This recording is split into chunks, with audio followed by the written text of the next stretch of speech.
Right on the heading है crystallography. हम लोग स्टार्ट करने जा रहे हैं crystallography and every time you will find question from this part, 1 or 2 questions can come in the examination. Clear है यहाँ पर बात समझ में आया? तो क्रिस्टलोग्राफी देखते हैं, डेफिनेशन हम लोग बाद में देखते हैं, सबसे पहले स्टार्ट करते हैं।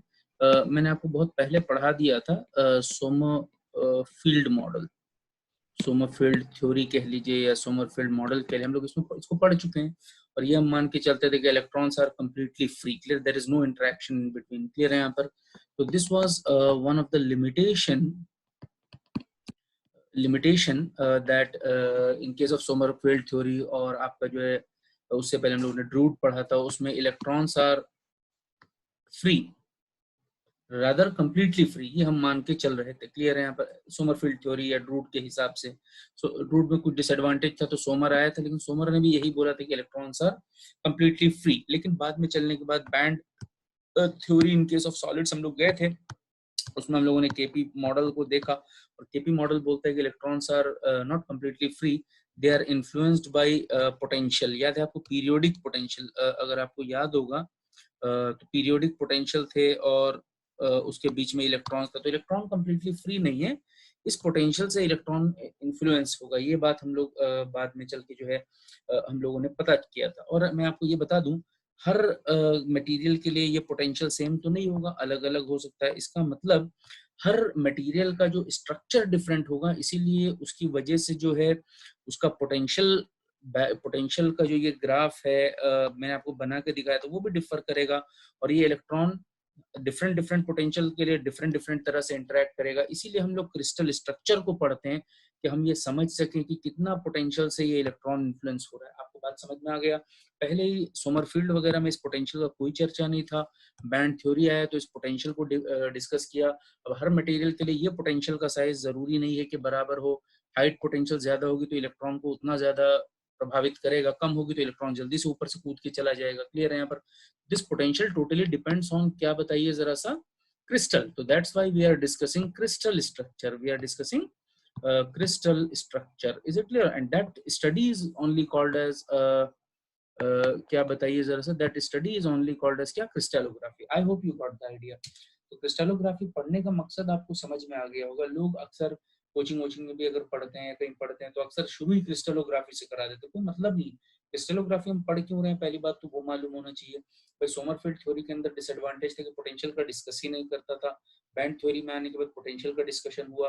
फिर मैं आपसे ये पूछ रहा हूँ कि ये हर मटेरियल का पोटेंशियल जिससे इलेक्ट्रॉन इन्फ्लुएंस हो, जरूरी नहीं है कि इक्वल हो। इसका मतलब उसका स्ट्रक्चर ही डिफरेंट रहा होगा उस मटेरियल या उस क्रिस्टल का।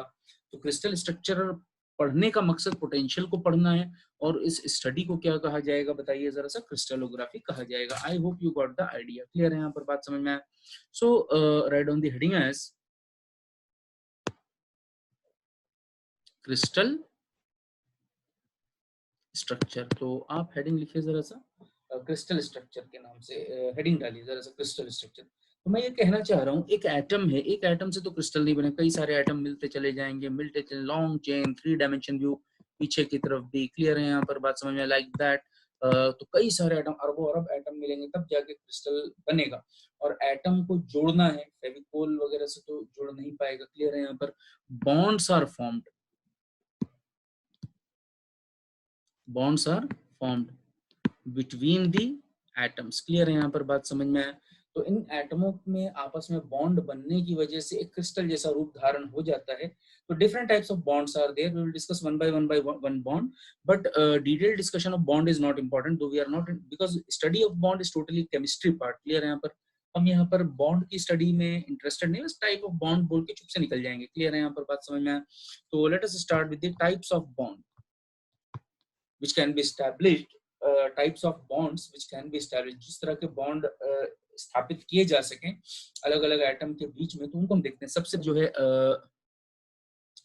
सबसे पहले the very first bond I am going to discuss, that is called as ionic bond. इसका सबसे बेस्ट एग्जांपल है Na और Cl के बीच में Na प्लस हो जाता है, Cl माइनस हो जाता है। क्लोरीन के आउटर मोस्ट शेल में 7 इलेक्ट्रॉन है, सोडियम के आउटर मोस्ट शेल में 1 इलेक्ट्रॉन। एक इलेक्ट्रॉन ये लूज कर लेगा तो प्लस लगा देगा, ये 7 है, स्टैब्लिश होने के लिए ये एक ले लेगा, एक नेगेटिव लगा देगा। Losing of electron positive charge ion, gaining of electron negative charge ion. Clear है यहाँ पर? तो ये आयनिक बॉन्ड का एक एग्जांपल है and it is a very well known structure, very well known structure, very well known structure to be discussed in our syllabus, to be discussed in our syllabus। इसको हम लोग NaCl को बहुत ज्यादा discuss करना है। Clear है यहाँ पर? बात समझ में आए? आगे चलते हैं, हम लोग डिस्कस करते हैं कोवैलेंट बॉन्ड। बस हल्का सा एग्जांपल दे के आगे निकल जाएंगे because we are not interested in this and that can never be going to ask in the examination। Clear है यहाँ पर? बात समझ में आए? तो कोवैलेंट बॉन्ड में जो है दो atom share electron equally. For example hydrogen, hydrogen के भी बाहर शेल में इलेक्ट्रॉन है, एक इलेक्ट्रॉन है इस हाइड्रोजन के बाहर शेल में, एक इलेक्ट्रॉन, ये अपना एक इसको दे दे, ये अपना एक इसको, दोनों समझे कि हमारे पास दो दो आ गया है। क्लियर है यहाँ पर? बात समझे? लेकिन है एक एक के पास। क्लियर? और भी मटेरियल हैं जो कोवैलेंट बॉन्ड बनाते हैं। 12वीं क्लास में आपने पढ़ा होगा, सिलिकॉन है, सेमीकंडक्टर में जर्मेनियम है, या फिर गैलियम आर्सेनाइड है। ये सब बेसिक एग्जांपल्स है जो 12वीं क्लास में हम लोग पढ़ते हैं। क्लियर है यहाँ पर? बात समझ में आया? आगे चलते हैं। Now come to the metallic bond.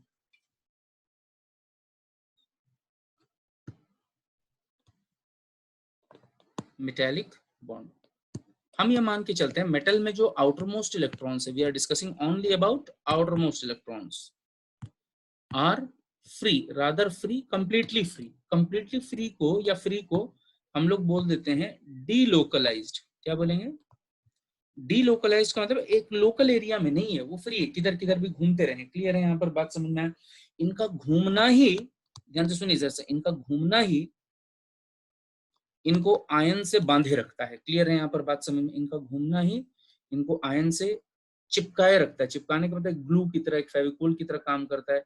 ये बाहर नहीं आते, अपने अंदर में ही रहते हैं, तो इससे जो है सॉलिड बनता है। मेरी बात को ध्यान से सुनिए, ये जो फ्री इलेक्ट्रॉन है यही आयन से अपने आयन को एक दूसरे में चिपकाने में मदद करते हैं, एक फेविकोल की तरह काम करते हैं, जिससे एक सॉलिड बन जाता है। और इस तरह के बॉन्ड को कहते हैं, क्या बताइए? Metallic bond.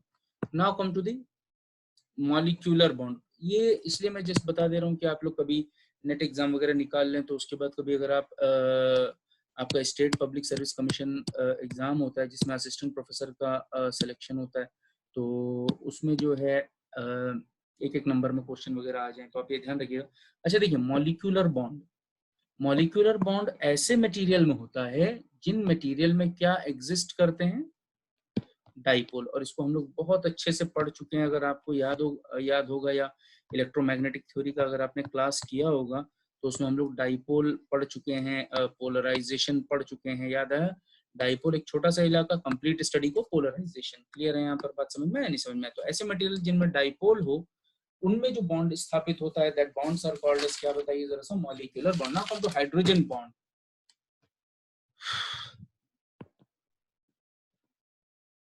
हाइड्रोजन बॉन्ड, तो हाइड्रोजन बॉन्ड ये ऑक्सीजन है, ये आपका H है। तो हाइड्रोजन जो अपना बॉन्ड बना रहा है किससे? ऑक्सीजन से। क्लियर है यहाँ पर? तो ये अपना इलेक्ट्रॉन उसको दे देता है, तो यहाँ पर नेगेटिव चार्ज आता है। ये वाला अपना इलेक्ट्रॉन उसको देता है, तो यहाँ नेगेटिव चार्ज। तो एक तरह से दो नेगेटिव चार्ज है। तो ये इसने एक दिया है, इस पे एक पॉजिटिव और इस पे भी एक पॉजिटिव। अब दूसरा ऑक्सीजन को तो इसी पे आके चिपकना पड़ेगा। तो this is structure like that, H 12वीं क्लास में हम लोग पढ़ते हैं, दिस इज H और यहाँ पर O, ऑक्सीजन हाइड्रोजन बॉन्ड बनेंगे, ऑक्सीजन हाइड्रोजन बॉन्ड बनेंगे। क्लियर है? इस तरह के बॉन्ड्स को कहा जाता है, और ये बहुत बड़ा हो जाए तो वाटर मॉलिक्यूल टाइप बन जाता है। Clear? I am not interested in that, बस आप ये ध्यान रखिएगा। ठीक है? तो मैं ये पूछूं कि इलेक्ट्रॉन ज्यादा किसके पास जाने की कोशिश कर रहे हैं, हाइड्रोजन के पास या ऑक्सीजन के पास? तो हाइड्रोजन बॉन्ड में एक चीज ध्यान रखिएगा, इलेक्ट्रॉन्स आर मोर डिस्प्लेस्ड और attached towards not hydrogen but oxygen. भाई इसने दिया है तभी तो ऑक्सीजन के पास गया है ना, gaining of electron negative charge बनाता है। क्लियर है यहाँ पर? बात समझ में? This was one of the overview that I need to discuss. Clear है यहाँ पर? बात समझ? डिफरेंट टाइप्स ऑफ बॉन्ड्स ये क्लियर हो गए आपको। आयनिक बॉन्ड है, मेटालिक बॉन्ड है, कोवैलेंट बॉन्ड है, फिर आपका मॉलिक्यूलर बॉन्ड है, फिर आपका हाइड्रोजन बॉन्ड है, lot of bonds I have discuss and that need to be remember for state PCS वगैरह के एग्जाम में, जैसे असिस्टेंट प्रोफेसर का पेपर होता है, तो उसके लिए आप जो है ध्यान रखिएगा। क्लियर है यहाँ पर बात समझ में आया? तो हम लोग आगे चलते हैं, बेसिक सॉलिड स्टेट जो हम लोग अब डिस्कस करने जा रहे हैं, यहाँ से हमारा सॉलिड स्टेट का पार्ट मतलब क्रिस्टलोग्राफी का पार्ट डिस्कस हो जाएगा। Daily I put one lecture of crystallography more precisely towards exam point of view, उसको आप बहुत अच्छे से फोकस करिएगा, that's very sufficient for the examination, to the point discuss करेंगे जिससे आपको बहुत ज्यादा इधर उधर डाइवर्ट नहीं होना पड़े। क्लियर है यहाँ पर बात समझ में आया ना? अच्छा देखिए जरा सा, आपने 12th क्लास में पढ़ा होगा कंपाउंड, बहुत मिक्स से बनो तो उसको कंपाउंड बोल देते हैं। क्लियर? कंपाउंड जो है सॉलिड भी हो सकता है। क्लियर है यहाँ पर बात समझ में आया? और इस सॉलिड को हम लोग कई तरह के सॉलिड कंपाउंड जो है सॉलिड हो सकता है। सॉलिड का एक एग्जांपल हमारे सिलेबस में जो हमको पढ़ना है, that is called as NaCl, sodium chloride. और इस सोडियम क्लोराइड की खासियत ये है कि इसमें पीरियोडिसिटी बहुत है। पीरियोडिसिटी का मतलब सोडियम और क्लोराइड, फिर सोडियम और क्लोराइड, फिर सोडियम और क्लोराइड, चाहे आगे हो चाहे पीछे हो, चाहे ऊपर हो चाहे नीचे हो, दूरी बराबर बराबर। क्लियर है यहाँ पर बात समझ में आए? तो अरेंजमेंट इनका कैसा है बताइए जरा सा? पीरियोडिक है। मैंने एक एग्जांपल लिया है सॉलिड का, और भी एग्जांपल हमारे सिलेबस में है। क्लियर? जब पढ़ा गया NaCl, NaCl, NaCl की आपस की दूरी, ये दूरी, ये दूरी, ये दूरी, पीछे की तरफ दूरी, आगे की तरफ दूरी, मैं बना के भी दिखाऊंगा, बराबर बराबर पाई गई। क्लियर है यहाँ पर बात समझ में आया? तो इसीलिए पीरियोडिक कहा गया है। जो सॉलिड में अरेंजमेंट पीरियोडिक होता है, ऐसे सॉलिड को कहा जाता है किस तरह का सॉलिड बताइए जरा सा? Crystalline solid. और हमारा पूरे सिलेबस, कंप्लीट सिलेबस इस टोटली कौन सा सॉलिड के लिए बताइए जरा सा? क्रिस्टलाइन सॉलिड के लिए। ये बात आपको समझ में आ गया होगा। क्लियर है यहाँ पर बात समझ में आया? अब मैं आपको क्रिस्टलाइन सॉलिड बना के दिखाता हूँ। देखिए, एक हमारे बनाने का पैटर्न कुछ इस तरह से होगा। ये मैं बनाऊंगा Na मोटा दाना, Cl छोटा दाना, Na मोटा दाना, इससे चिपका हुआ है Cl छोटा दाना, Na मोटा दाना, Cl। आप ये मान के चलने की साइज सेम है, ठीक है? ऐसा नहीं सोचना कि ये वाला थोड़ा ज्यादा दिख रहा है, ये थोड़ा कम, ऐसा नहीं, बराबर बराबर आप इसको मान के चलो, ठीक है? फिर Na छोटा दाना, बड़ा दाना, सॉरी Cl छोटा दाना। उसी तरह नीचे भी बना लेते हैं, Na बड़ा दाना, मेरे बनाने का पैटर्न आज के बाद इस तरह से होगा। क्लियर? Na बड़ा दाना, Cl छोटा दाना। उसी तरह आप बना लो, Na बड़ा दाना, Cl छोटा दाना, Na बड़ा दाना, Cl छोटा दाना, लाइक दैट। Na बड़ा दाना, Cl छोटा वाला, Na बड़ा वाला, Cl छोटा वाला, Na बड़ा वाला, Cl छोटा वाला। उसी तरह यहाँ पर भी Na बड़ा वाला, Cl बराबर, नीचे नीचे से गैप वैप सब बराबर रखना, समझ आया? गैप सब बराबर, ये सब बराबर है मान के चलना है। You have to assume like that these gaps are very equal and similar like that, तभी ये क्रिस्टलाइन बनेगा। क्लियर है यहाँ पर बात समझ में? और ये 2 डायमेंशन है। 2 डायमेंशन क्यों? ये y एक्सिस और ये x एक्सिस। यहाँ भी दिखा दो इसको, और भी सामने की तरफ भी लाओगे z की तरफ, तो फिर ये 3 डायमेंशन हो जाएगा। क्लियर है यहाँ पर बात समझ में आया? तो बड़ा तरतीब से है, इसीलिए इसको क्या बोल रहे हैं बताइए जरा सा? Crystalline solid. पढ़ने में भी क्रिस्टलाइन सॉलिड ही मजा आएगा। एमोर्फस का कोई बहुत अच्छा शेप नहीं होता, तो इसीलिए हम लोग जो है एमोर्फस को डिस्कस नहीं करते हैं। क्लियर है यहाँ पर बात समझ में आया? तो क्रिस्टलाइन सॉलिड, जब भी मैं सॉलिड बोलूंगा आज के बाद, which kind of solid you have to discuss? Crystalline solid. Any crystalline solid can be broken into 2 parts. One is called as क्या बताइए जरा सा? Lattice plus another is called as क्या बताइए जरा सा? Basis. तो अब जब भी हम क्रिस्टलाइन सॉलिड की हम चर्चा करेंगे, हम तो क्रिस्टलाइन की ही चर्चा करेंगे, तो किसी भी क्रिस्टलाइन सॉलिड को हम लोग जब तोड़ेंगे तो उसको 2 हिस्सों में तोड़ना है। किस किस में बताइए जरा सा?